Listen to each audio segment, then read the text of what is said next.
Continuamos en Da que hablar y hoy es martes y como todos los martes nos acompaña Fernanda Layún, nuestra contadora. ¿Cómo está, Fer? Bien, muy bien. Buenas tardes.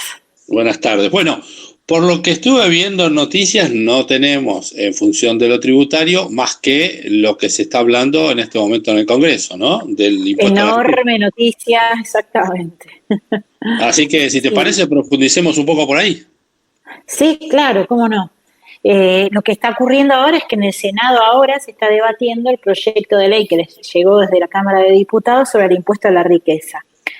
Brevemente, este impuesto a la riqueza o impuesto a las grandes fortunas o aporte solidario, que son los nombres que le ponen en los titulares, es un impuesto que lo que pretende es gravar entre el 2 y el 5% del patrimonio de las personas residentes argentinos o para los residentes en el exterior por los bienes que tengan en la Argentina, cuando tengan más de 200 millones de pesos, que es algo así como 2,3 millones de dólares.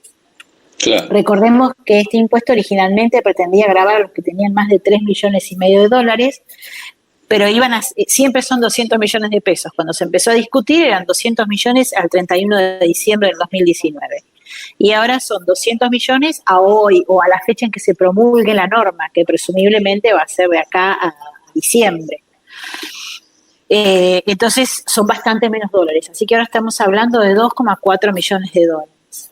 La discusión, digamos, como resumido, la postura de la FIP es que esto, o la FIP, perdón, del gobierno es que esto afecta a muy poquitas personas, que son personas de muy alto patrimonio y como que es justo y necesario que hagan un aporte a esta situación extraordinaria que hemos vivido por este año de la pandemia y todos los aportes que tuvo que hacer el Estado.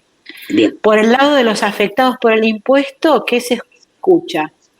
Algunos tienen fortunas líquidas, digamos, de las que esencialmente se pretende gravar con esto, que son cuentas financieras en el exterior, que les dan la liquidez total.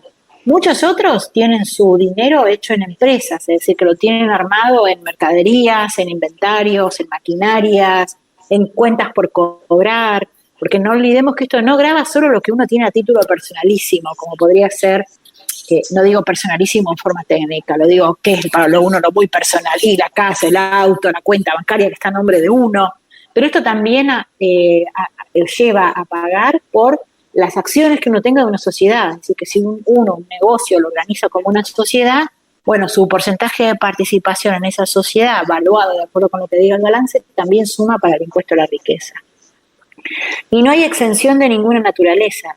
Aún los fondos argentinos defolteados, canjeados y demás, ahora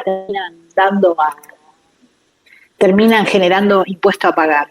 Con lo cual tiene como sus costados bastante discutibles, más allá de que hay muchos principios legales que vulneran, principios constitucionales que vulneran, y por eso esto se prevé que va a tener un alto índice de litigiosidad, que quiere decir que mucho de esto se va a llevar a la justicia para no pagarlo, pero es muy cuestionado por su falta de justicia, justamente, o su falta de equidad, o la falta de, digamos, se trata igual a aquel que tiene su plata en una cuenta financiera en el exterior que aquel que llega a ese patrimonio porque tiene una tremenda empresa llena de camiones y de inventario que da trabajo a 200 empleados. Es decir, tiene que pagar exactamente lo mismo. O se trata igual a aquel que llega a este dinero porque tiene un inmueble que aquel que llega porque tiene bonos argentinos que por ahí valían el doble, y como invirtió todo en bonos argentinos solo tiene la mitad o menos de la mitad, y si supera los 200 millones también tiene que pagar. Y también tiene otro costado muy negativo, prejuicioso sobre lo que son los bienes en el exterior, que es los bienes en el exterior para el impuesto sobre los bienes personales se valorizan a su valor de mercado. Es decir, cuántos dólares son a la fecha en que se promulgue la ley, al tipo de cambio oficial a esa fecha, eso se lleva a pesos y eso genera el impuesto. En cambio, los bienes argentinos en general están condicionados, si son inmuebles, por su valor de escritura o por su evaluación fiscal. Y sabemos todos por experiencia propia que los valores fiscales, como aquellos que quedan escritos en las escrituras, siempre son mucho más bajos que los reales. Entonces, ¿qué pasa? Los bienes locales tienen valuaciones más bajas y sin embargo tienen una tasa más baja, porque el impuesto a la riqueza desdobla el cálculo del impuesto en tasas para bienes en el país de las tasas para bienes en el exterior. Y los bienes en el exterior pagan una tasa que es un 50% superior.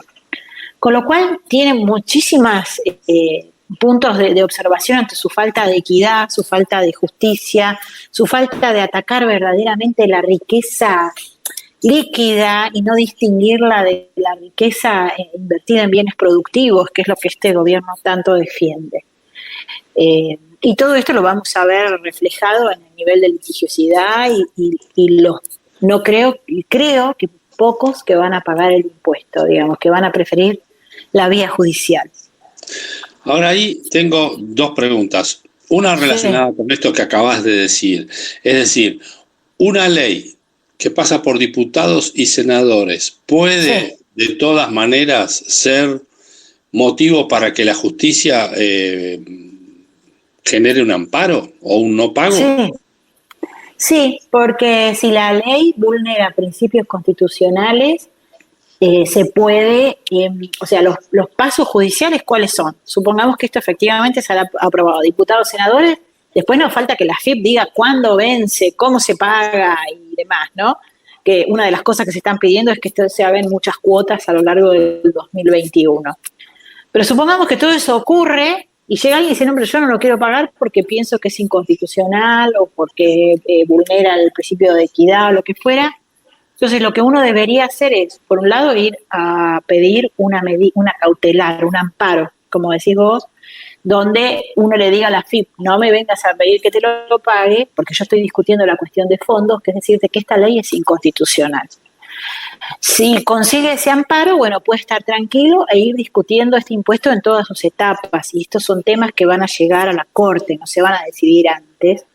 Y después serán los ministros de la Corte o la mayoría de la Corte los que se dirán si es constitucional o no, si corresponde pagarlo o no, y ese será el momento en el que cada contribuyente esté obligado a pagarlo. Pero sí, claro. Lo mismo que vos creo que te vas a acordar pasó con el ahorro forzoso.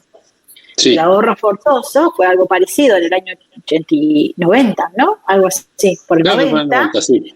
Y algunos lo pagaron y otros hicieron el juicio, y en ese momento el famoso que había hecho juicio era Bernardo Neustadt pidiendo la inconstitucionalidad y lo ganó. Claro. O sea que era como, no tenía derecho, porque el Congreso, diputados y senadores, por más que aprueben algo, si eso va en contra de lo que dice la Constitución, no es constitucional, valga la redundancia, y entonces no es válido, pero bueno, lo tiene que declarar la Corte. Claro. Así que nos espera una alta litigiosidad con este tema y mucha discusión, porque para la FIP, cuando era el proyecto inicial, era determinarlo todo el 31 de diciembre del 2019. ¿Y por qué? Porque el impuesto sobre los bienes personales siempre fue pensado como una foto de cada uno de nosotros al 31 de diciembre del 2019. Entonces, en esa foto, ¿qué se buscaba? Lo que todos tenemos, no importa lo que debemos, solo lo que tenemos. Entonces sumábamos la casa, el auto, las cuentas bancarias, los ahorros, La suma de eso era lo que se decía, bueno, a ver si corresponde o no y cuánto corresponde que pagues. Claro. Ahora esto va a salir a la fecha de promulgación de la norma, que no sabemos cuál va a ser. Entonces, primero se pensaba que ya en julio estábamos pagando esto, ahora venimos demorados, capaz que llegamos a diciembre del 2020. Pero sin novedades, digamos. Sin novedades. Y no sé, hay que ver, primero tiene que pasar por el Congreso, y el senadores hoy, hay que ver si sale así como está, o las modificaciones que les ponen les permiten ya directamente darlo por salido, o podría ser que tenga que volver a diputados. Y claro. Después hay que ver, porque la otra pregunta que nos hacen todos es, bueno, ¿y esto cuándo se paga? ¿Cómo se paga? ¿Cuál es la fecha de vencimiento? Y todo eso no lo sabemos porque están todas esas facultades, o sea, la obligación de determinar cuándo vence y demás, están en poder de la AFIP. Es decir, que tienen que ver diputados, senadores, después un decreto reglamentario, y después viene la AFIP, puede no tener decreto reglamentario, pero después vendría la AFIP para decir, bueno, vence en tal fecha, con tal formulario, haciendo tal declaración jurada y demás. Y es bastante fácil, a eso iba antes, para la AFIP saber si uno debería haber pagado el impuesto o no. porque la AFIP tiene la declaración jurada el 31 de diciembre del 2019. Y si uno tenía 200 millones de pesos en aquel momento, es más que probable que le toque pagar a la fecha en que se promulgue esta norma. ¿Por qué? Porque lo que estaba en dólares ahora vale más, porque en diciembre de 2019 cada dólar valía 59 pesos con 69 y ahora estamos más o menos en 85, con lo cual tienen más. Y todos los bienes que estaban en el país, lógicamente van a ser revaluados, nada vale menos en pesos, claro, ¿no? Porque las evaluaciones fiscales suben, el valor de la tabla de evaluación de los autos, lo sabemos todos que los que pagamos los seguros suben. Entonces, el que tenía 200 millones, salvo que haya tenido una pérdida o que haya donado dinero o algo por el estilo, es muy probable que ahora lo vuelva a tener. Entonces, la pelea con la AFIP va a ser brava también, porque la AFIP tiene bastantes elementos para salir a buscar aún a aquellos que, digamos, no presenten la declaración jurada, ir a buscarlos y decirles, bueno, pero vos me tenés que pagar el impuesto. Y ahí va a venir toda la pelea de las cautelares y va a ser un tema interesante y de mucho trabajo. Sí, ya veo. Bueno, Sí. Si a alguno le quedó alguna duda, ¿cómo te ubica, Fernanda? Y nos pueden ubicar en el Instagram, que es @lfs.tax. Allí pueden escuchar esta columna y nos pueden referir cualquier consulta que tengan, que con gusto la tendremos. Perfecto. Bueno, nosotros nos escuchamos el martes que viene, ¿te parece? Me parece. Muchas gracias, Fernanda. Un beso. Adiós. Hasta luego.